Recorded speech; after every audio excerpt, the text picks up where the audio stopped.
En 1814, l'Empire français était au seuil de l'échec. Faute de chance à continuer la guerre, Napoléon a clôturé son règne par une abdication conditionnée en faveur de son fils.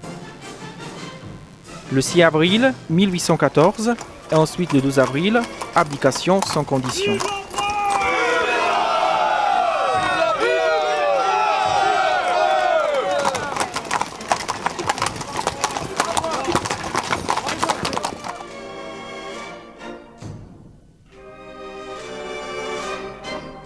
Arrivé à Fontainebleau, Napoléon a adressé ses adieux à sa vieille garde.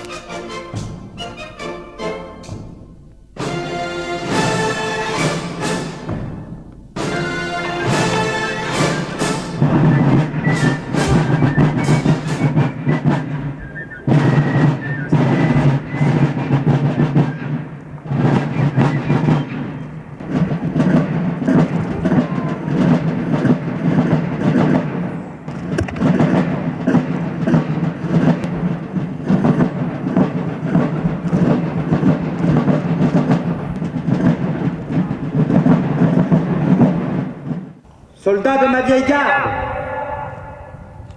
je veux vous faire mes adieux.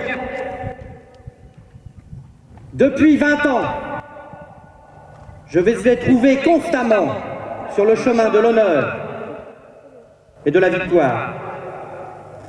Vous y êtes toujours conduit avec bravoure et fidélité. Encore dans ces derniers temps, vous m'en avez donné la preuve. Avec vous, votre cause n'était pas perdue. J'aurais pu pendant 3 ans livrer la guerre civile, mais la France n'en eût été que plus malheureuse.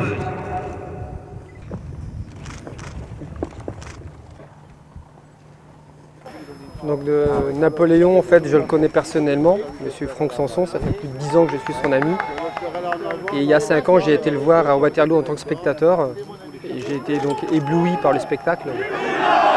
J'ai été ébloui par le spectacle que j'ai pu voir à Waterloo et c'est pour ça que j'ai eu envie donc, de me mettre dans la peau d'un personnage pour être près de Napoléon.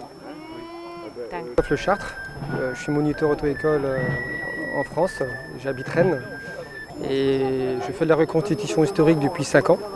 Ma première c'était à Leipzig il y a 5 ans donc. Et en reconstitution donc, je joue le rôle du grand maréchal du palais. Donc aujourd'hui je suis Bertrand, le général de division Bertrand, celui qui a accompagné donc l'empereur à l'île d'Elbe puis à Sainte-Hélène. Donc je suis là aujourd'hui parce que ça fait plus de 200 ans que l'empereur a abdiqué. Et dans l'esprit je vais donc accompagner l'empereur à l'île d'Elbe pour revenir un peu plus tard à Waterloo. Et à Waterloo je pense que cette fois-ci on va gagner la grande bataille de Waterloo. Le château de Fontainebleau a exactement 1000 ans. Ici, il y a eu beaucoup de rois. Il a été conçu par Henri IV notamment. Donc, le roi Louis XIV est venu aussi au château de Fontainebleau. Donc, c'est pour ça que l'empereur venait régulièrement ici. Il a passé plus de 260 jours, je crois, à Fontainebleau. Et pour lui, c'était important justement de dire au revoir à sa grande armée dans ces lieux-là. Pour lui, c'était un endroit vraiment historique. Donc, pour moi, c'est super important de faire revivre justement l'histoire de France et l'histoire de l'Europe, puisque Napoléon a amené beaucoup de lois et des bonnes lois en Europe. Et faire revivre aujourd'hui justement ce qui a pu se passer il y a 200 ans, je trouve que c'est très important pour les différents peuples, pour l'amitié des peuples, de façon à ne pas oublier qu'il y a eu des guerres, il y a eu des paix, et qu'aujourd'hui si l'Europe est construite, c'est aussi grâce en quelque sorte à Napoléon, puisqu'il y a 200 ans, il avait commencé donc justement à construire l'Europe d'aujourd'hui, l'Europe de l'amitié. J'attends avec impatience Waterloo donc 2015, qui va correspondre à 1815. Je suis persuadé que ça va être un gros événement, on attend beaucoup de monde. Ça va être un moyen de rassembler toute l'Europe, nos amis prussiens notamment, nos amis saxons. Et même si on perd cette bataille, ça sera pile un bicentenaire et à titre personnel comme à titre personnel pour Napoléon, on va arrêter donc après cet épisode-là et j'accompagnerai l'empereur à Sainte-Hélène et voilà, j'ai hâte à cet événement-là parce que ça sera un événement à mon avis grandiose que ce soit pour le public ou pour les reconstitueurs. Je m'appelle Jacques Iverskaren et je représente le maréchal Masséna depuis plus ou moins 15-20 ans. J'ai participé à énormément de batailles, de campagnes. Je fais de la reconstitution historique, pas pour expliquer la guerre, c'est pour expliquer comment ça se passait à cette époque-là. Bon, j'ai pris le maréchal Masséna parce que le maréchal Masséna est méconnu et c'est un grand maréchal. C'est un maréchal invaincu aussi, comme Davout. Voilà. En 1814, donc, après la campagne de Russie, la défaite de Russie et la retraite, Napoléon est arrivé jusqu'à Fontainebleau. Et c'est ici, au château de Fontainebleau, qu'il était obligé de faire les adieux, c'est-à-dire pour être exilé à Sainte-Hélène. Par exemple, il a fait ses adieux à la garde, ici, au château de Fontainebleau. Donc en 1813, ça fait 200 ans. C'est d'ici à Fontainebleau qu'en 1814, il a fait ses adieux à la garde pour partir sur l'île d'Elbe. Et par après de l'île d'Elbe, tout le monde le sait qu'il est revenu en 1815. Je représente le maréchal André Masséna. J'ai commencé tout jeune comme tape-cul dans l'usine de mon oncle à l'âge de 4 à 6 ans. À 12 ans, je m'engage dans la marine civile comme mousse. À 16 ans, grâce à mon oncle Marcel, je m'engage dans le Royal Italy. C'est-à-dire, c'est avant la Révolution, c'est toujours sur la royauté. Dans le Royal Italy, je gagne tous les galons jusqu'au grade d'adjudant. À ce moment-là, pour être officier, il fallait être de noblesse. Donc je quitte l'armée puisque je ne savais pas monter plus haut, je n'étais pas de noblesse. Puis vient la Révolution. Toujours grâce à mon oncle Marcel, je me réengage à l'armée. Et là, je grimpe les échelons jusqu'au grade de général de division. Je suis divisionnaire avant l'empereur. Donc je suis plus élevé en grade que lui. Et par après, donc, il y a Napoléon Bonaparte qui m'a élevé au titre de maréchal Masséna.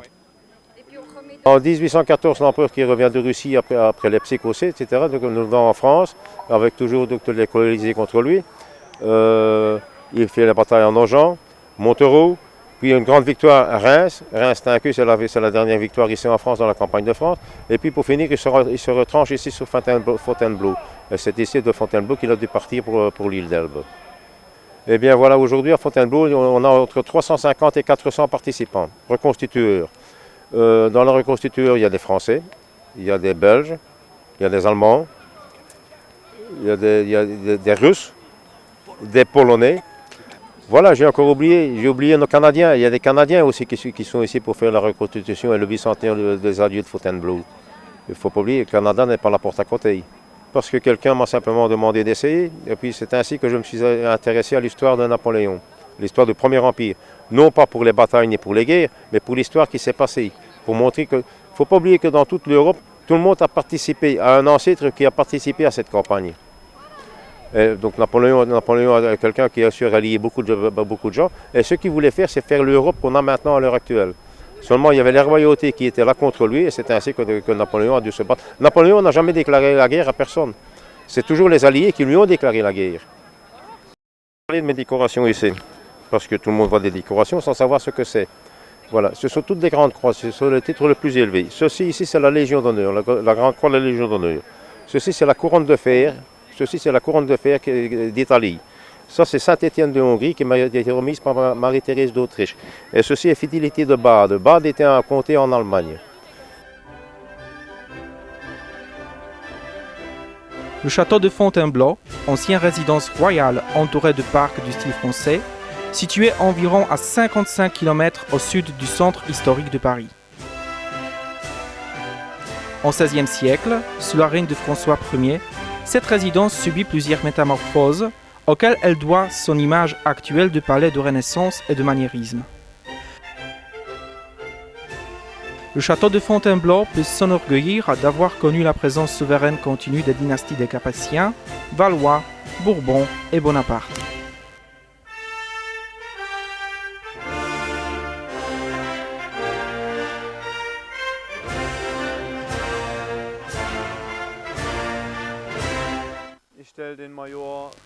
Bonjour, je joue le rôle d'un militaire prussien Anton Florian von Seydlitz. Je suis arrivé à Fontainebleau accompagné du maréchal von Blücher et son adjoint général von Gneisenau. Je suis passionné de la reconstruction historique depuis 25 ans. J'ai débuté dans les troupes de chasseurs à pied de Mecklembourg pour enfin créer mon propre groupe de reconstruction.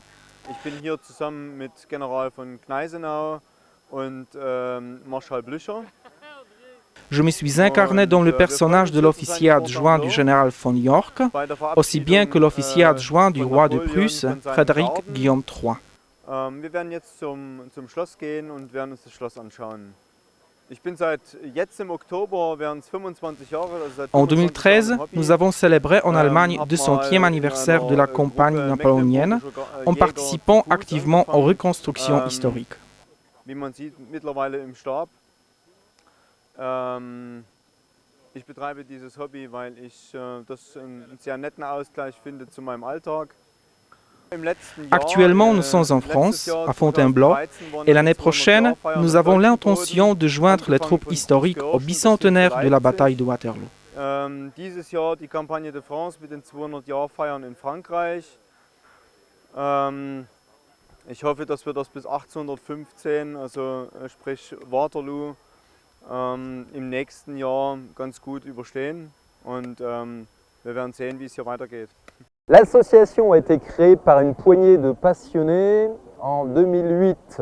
Nous comptons actuellement environ 25 adhérents et notre but est de faire revivre l'histoire de notre régiment à travers toute l'Europe. Nous avons actuellement 2 cantinières parmi nos effectifs qui nous aident dans toutes nos activités. Nous voyageons un peu partout. Nous avons fait une bonne partie de campagne à travers l'Europe. Nous avons été notamment en Belgique. Il y a quelques années, nous avons été en Allemagne. Pour certains d'entre nous, ils ont été en Russie. Et actuellement, nous sommes sur la campagne de France, du bicentenaire de la campagne de France de 1814. Donc notre groupe a été invité pour le bicentenaire des adieux de l'empereur. Afin de représenter les troupes de la vieille garde qui ont participé donc, au fameux départ de l'empereur en 1814. Napoléon, à cette période, abdique et quitte la France. Notre groupe donc, a participé à cet événement et a été invité avec d'autres associations pour recréer ce départ de l'empereur. Notre rôle que nous avons, c'est la garde rapprochée de l'empereur. C'est un peu son corps d'élite, c'est quelque part ses gardes du corps. Et donc nous représentons le fameux régiment du 1er régiment de chasseurs à pied qui a participé donc à toutes les campagnes de l'Empire.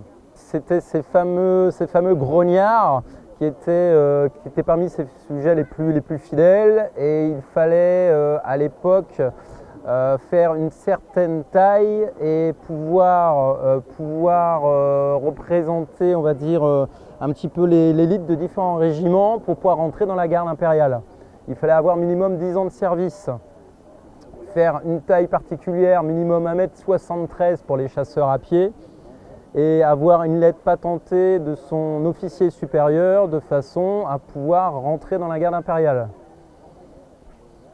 Le régiment des chasseurs donc, a participé à toutes les campagnes de l'Empire et il a compté jusqu'à 4 unités différentes et environ jusqu'à 5000 hommes. Donc, le premier régiment de chasseurs à pied a été créé en 1799 sous forme d'une compagnie au départ, puis d'un bataillon, puis d'un régiment et ensuite de plusieurs régiments. Il a participé à toutes les campagnes du Premier Empire. Notamment, certains de ces hommes sont partis en Égypte, ont fait les campagnes d'Italie, toutes les campagnes du Premier Empire, du camp de Boulogne de 1804, en passant par la campagne d'Austerlitz de 1805. En 1806, ils sont partis en Prusse. En 1808, il y a eu les campagnes d'Espagne. En 1809, les campagnes contre l'Autriche. Ensuite, en 1812, la Russie. 1813, la campagne d'Allemagne et 1814, la campagne de France. Jusqu'à l'abdication de Napoléon, son retour pour les 100 jours, jusqu'en 1815, à la défaite de Waterloo, ou Plancenoit pour les Français. Concernant les uniformes, nous référons beaucoup aux images d'archives, aux documents, les livres anciens, toute la documentation d'origine, pour être fidèle vraiment à la couleur, à la description des uniformes complets et reproduire ces uniformes-là par des tailleurs spécialisés qui, à nos mesures, nous prennent nos mesures Ensuite, on s'habille tout doucement, progressivement. On nous prête des uniformes. Ensuite, on peut les fabriquer nous-mêmes. Hein. Les armements sont les armements des copies, des répliques d'armements.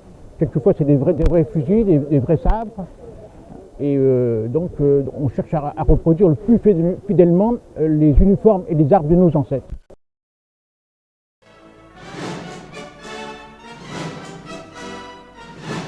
Le 26 février 1815, Napoléon a quitté l'île d'Elbe pour revenir en France le 1er mars 1815 et remonter sur le trône. C'est ainsi qu'a commencé la période fameuse de 100 jours de Napoléon, qui s'est définitivement terminée par son défaite à Waterloo.